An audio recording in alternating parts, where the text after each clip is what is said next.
June 12, 1994. Brentwood, Los Angeles. It was a quiet Sunday night, until it wasn't.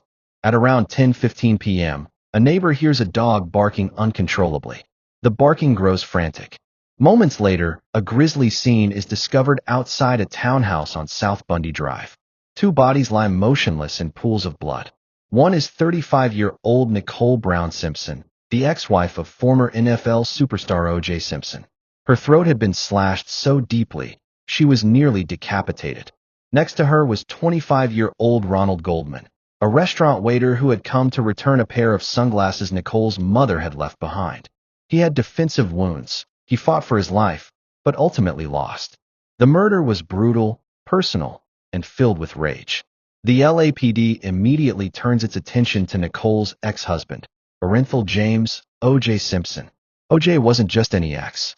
He was a beloved public figure, football legend, movie actor, and commercial icon. But when investigators arrived at his Brentwood estate, something wasn't right. Blood was found on his white Ford Bronco. A cut was visible on his hand. And just behind the house, police discovered something chilling, a single dark leather glove.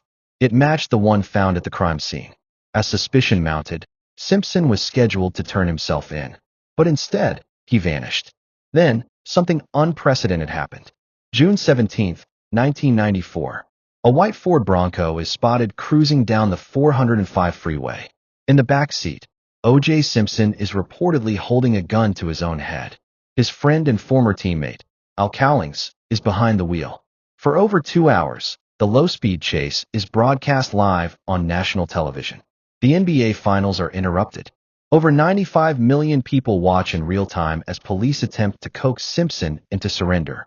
Finally, after hours of tension, he gives himself up outside his home, carrying a passport, a disguise, and a suicide note. What was happening to America's hero? 7 months later, in January 1995, the trial begins. It quickly earns the name, the trial of the century. The prosecution is led by Marcia Clark and Chris Darden. Their case seems solid, unshakable, even. The DNA evidence is damning. Blood from both victims is found inside O.J.'s car. There's a trail of blood leading to his front door. A sock in his bedroom is soaked with Nicole's blood. The glove found at the murder scene matches one found at his estate. Statistically, the DNA match is 1 in 170 million. And the motive? Prosecutors present a disturbing history of domestic violence and controlling behavior. But O.J. Simpson isn't alone. He's backed by what becomes known as the Dream Team, a legal defense squad composed of Johnny Cochran, Robert Shapiro, Alan Dershowitz, F. Lee Bailey, and Robert Kardashian. Their strategy? Attack the credibility of the police. Turn the case into a battle of trust versus betrayal. Their main target, LAPD Detective Mark Fuhrman, the man who found key evidence. Under oath, Fuhrman denies using racial slurs, but the defense produces tapes proving otherwise. Fuhrman is caught lying. The courtroom gasps. The narrative shifts. Suddenly, it's not just about a murder. It's about racism, corruption, and whether a black man can get a fair trial in America. Then comes the moment that defines the trial in the public eye. Prosecutors ask O.J. to try on the gloves found at the crime scene. The world watches as he struggles to pull them on. They appear too small. He flexes his fingers. They don't fit.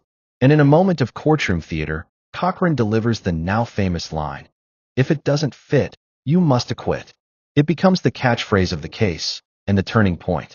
On October 3, 1995, after just 4 hours of jury deliberation, the verdict is read aloud to a divided nation. We, the jury, find the defendant, Orenthal James Simpson, not guilty of the crime of murder. The reaction is immediate and polarizing. In many black communities, there are cheers and celebration. In many white neighborhoods, there's shock and outrage. The O.J. trial becomes a mirror for America, reflecting racial tension, mistrust in the justice system, and the power of celebrity. But the story doesn't end there. In 1997, the Goldman and Brown families file a civil lawsuit. This time, O.J. is found liable for the wrongful deaths of Nicole and Ron. He's ordered to pay $33.5 million in damages. A decade later, he's arrested in Las Vegas for armed robbery, trying to retrieve sports memorabilia he claimed was stolen.